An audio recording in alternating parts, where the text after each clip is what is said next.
All right, let's bring in IDF spokesperson Lieutenant Colonel Peter Lerner live in Israel. Lieutenant Colonel, thank you for joining us. I presume you heard a lot of what Trey's reporting. What update can you give us from the perspective of the Israeli military of the conditions on the ground? So I'm just on the end of the reports and just thinking about the hostages that are being held by Hamas. We have updated that number, and today there are now 210 Israelis and foreign nationals being held by Hamas against their will. You know, the unfathomable barbarism of this terrorist organization is really beyond any understanding of human nature, and it shocks the souls of any decent human being. The IDF is indeed charged with defending the state of Israel. We are still in the mode of striking Hamas, destroying its capabilities, hunting down its leaders, and that is what we're doing and continue to do now for 15 days. We have some successes, and we are continuing to push that forward. If we look forward and trying to understand where this is going, I would say there's only one way, one direction it can actually go. Hamas needs to be removed, and they can no longer be allowed to govern the Gaza Strip as a staging ground for terrorism. Lieutenant Colonel, we get reports every day of dozens, if not hundreds, of rockets being fired from Gaza into different places in Israel. Do you feel like you have the ability to cut Hamas off from being resupplied with any type of munitions? Do you have that? Do tunnels prohibit that? Are you able to cut off on the sea side of Gaza? Are you able to truly, I guess you would, siege their ability to be resupplied with weapons? So obviously Hamas have developed their own operational capabilities and manufacturing capabilities in order to have their own replenishment of weaponry, and this is part of our ongoing operation. We actually took out the head of their research and development capabilities the day before yesterday, and that's part of the operation. You know, we're confident that we can destroy their capabilities with our force, with our intelligence, and combining those two together, we know that we can reach our goal of making sure this brutal organization does not have that power.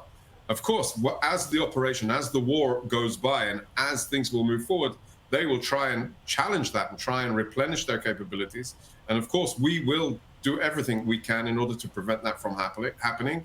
And just the time it took in order to come to an understanding about the humanitarian access today just reflects that concern. You know, Hamas have already proven that they will take medical supplies and fuel from the United Nations compound if they so see fit. They've already done that. So what would stop them from doing that in the future if they needed to replenish their stockpiles for their different needs, whether it's weapons or just sustainability of their operations? So we are determined to destroy them. We have the ability, the operational capability, and we are currently striking them from the sky, from the ground, and from sea. And if we need to mobilize, when we get the green light to mobilize, we will do so. Colonel, you know, for an American audience that's glad to see 2 Americans released, you know, at this point, what do you say about, what does that tell you about the condition of Hamas right now with 210 hostages, 2 Americans released? Is that a sign of things to come, or is that a tactic they're using to delay? What do you make of it? So if we've learned anything from Hamas's strategy over the last 15 days now, is that they have a very clear plan. And I believe that it is all part of their mass manipulation. We need to be very cautious of judging or coming to any master conclusions. We do believe that they are in a state of disarray, and therefore it may be an attempt to try and relieve some of the pressure. But, you know, looking at the faces of Natalie and Judith, you cannot not be heartbroken and understand that there are 210 other people now, at least, being held by Hamas in similar conditions. We've demanded, and Prime Minister Netanyahu demanded, that the International Committee of the Red Cross has access to them. We need to see that happen. We've demanded that they be released. We need to see that happen.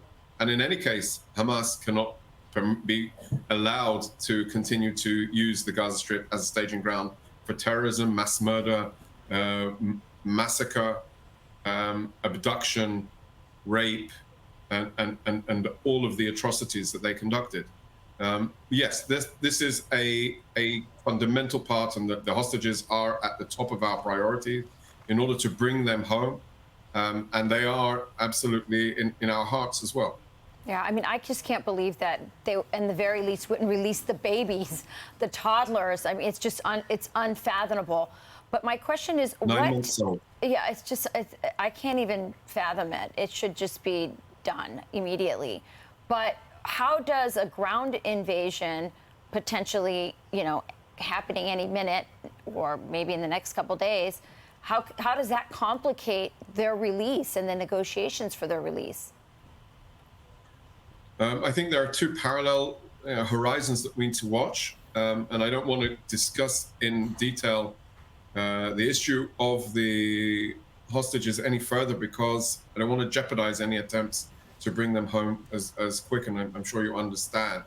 The situation is a very, very fragile one, but it does prove that there needs to be a fundamental change on the reality of what's happened in the Gaza Strip over all of these years that Hamas has ruled it. When they decided to embark on war with Israel, they basically signed their destiny.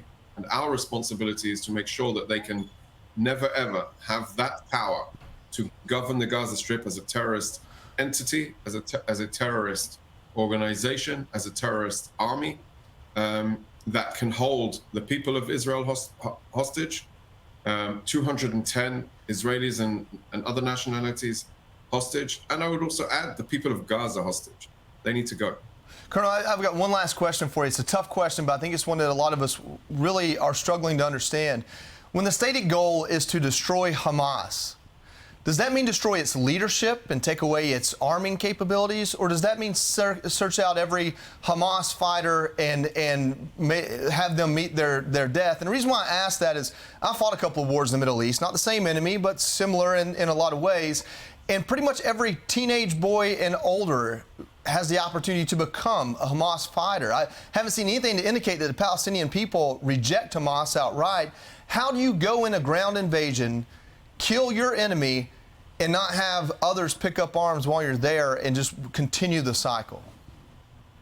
So I would say, first of all, our mission is not against the ideology as such. That is not what our initial goal is about, but rather, indeed, destroying the infrastructure that they have, whether it's their government infrastructure that they've utilized for terrorism. So the whole system has been subordinated to this terrorist effort. The whole Hamas system. So they have a government, a prime minister, they have ministers, they have officers, they have an institutionalized terrorism in a way which is unprecedented in this region. Yeah. So that has to go. The people that lead it, from Yahya Sinwar, who is the mastermind of the massacre, but he is also the prime minister of Gaza, the leader, the top leader. So he has to go. All of the people that he is subordinate to him have to go, from him all the way at the top to the operative that breached our border, came into our bedrooms and butchered babies. They are all targets. They all have to go. That is the mission currently we are charged with. And indeed, what will happen the day after? The Palestinians do need to determine their destiny, but it cannot be at the expense of Israel's security. I think this is why we are saying that it is going to be a long and tough road. And obviously, from your experience in similar wars, perhaps in the Middle East, we're not fighting the ideology. We don't want to determine what their fate for the Palestinians. We only want to safeguard our people so that our people can live in peace and not in fear of waking up and having a terrorist in their bedroom. I understand that completely. Unfortunately, the ideology too often includes that. And so that phase 2 and phase 3 of your plan is going to be the difficult part, I believe. All right. Absolutely. Lieutenant Colonel Peter Lerner, thank you for your time this morning. Take care, Colonel. I'm Steve Doocy. I'm Brian Kilmeade. And I'm Ainsley Earhart. And click here to subscribe to the Fox News YouTube page to catch our hottest interviews and most compelling analysis.